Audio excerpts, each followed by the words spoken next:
Et place à présent à l'hebdo africain, notre rendez-vous hebdomadaire en partenariat avec le Timbuktu Institute. Et nous avons le plaisir d'accueillir son directeur régional, Monsieur Bakary Samb. Bonjour. Bonjour et merci de votre invitation. Merci de l'avoir accepté. Alors, docteur Bakary Samb, vous soutenez qu'en cette année 2025, qui coïncide avec le 50e anniversaire de la Marche verte, il faudrait une mobilisation panafricaine et une revisite des liens profonds entre le Maroc et ses partenaires subsahariens. Pourquoi une telle proposition ? Oui, je pense que le 50e anniversaire de la Marche verte en cette année 2025 est un moment très important que les pays africains devront marquer de toute leur empreinte parce qu'il est une évidence que la stabilité du Maroc, la reconnaissance internationale progressive actuellement de son intégrité territoriale au plan international est une réalité géopolitique qui est une bonne nouvelle pour l'Afrique et pour notre sous-région, dans la mesure où le développement spectaculaire de ces régions-là fournit un exemple de développement durable qui pourrait inspirer les pays africains pour faire face aux défis qui nous interpellent tous.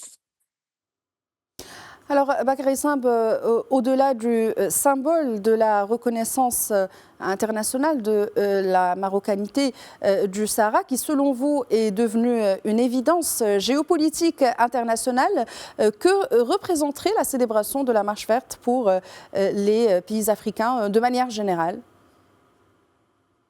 Oui, la célébration de la Marche verte, au-delà de cette symbolique de l'intégrité territoriale du Maroc internationalement reconnue aujourd'hui et qui est une évidence géopolitique, représente pour les pays africains une opportunité de dire que l'Afrique est en marche et qu'aujourd'hui, le Maroc a montré la voie, que le développement spectaculaire de ces régions est un modèle de développement durable, mais qu'au-delà de ça, la région, l'Afrique a besoin de plus de facteurs de stabilité que de facteurs d'instabilité. Alors qu'aujourd'hui, si on voit cette dynamique positive au niveau international, de cette reconnaissance, de cette évidence de la marocanité du Sahara, ça veut dire que l'Afrique aujourd'hui doit se positionner et faire face aux nouveaux défis, mais parler d'une seule voix pour véritablement s'imposer dans ce monde qui se dessine devant nos yeux.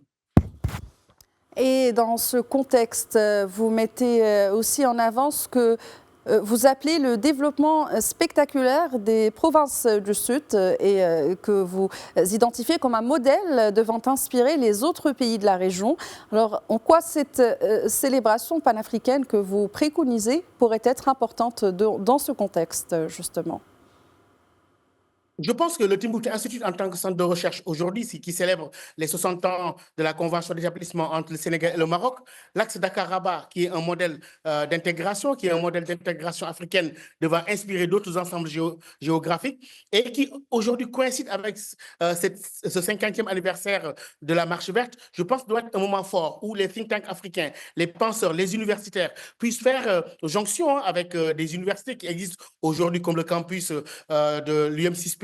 l'Université Mohamed VI Polytechnique à La Ayoun, qui travaille beaucoup dans le domaine agricole, du développement durable, pourront aujourd'hui mener une réflexion stratégique et penser les défis qui nous interpellent tous, les défis sécuritaires, les défis de sécurité alimentaire, de durabilité, pour dire qu'à partir de cette zone-là, à partir de cette région du Maroc qui montre un bel exemple de développement et d'innovation, on pourrait repenser une autre Afrique intégrée à la veille de la ZLECAf, à la veille de plusieurs initiatives dont l'initiative atlantique,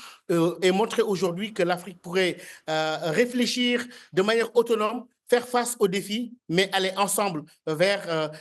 toutes ces problématiques-là et trouver des solutions africaines à ces problèmes africains qui nous interpellent tous aujourd'hui.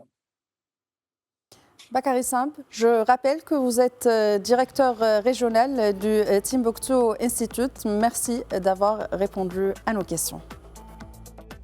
Merci de votre aimable invitation.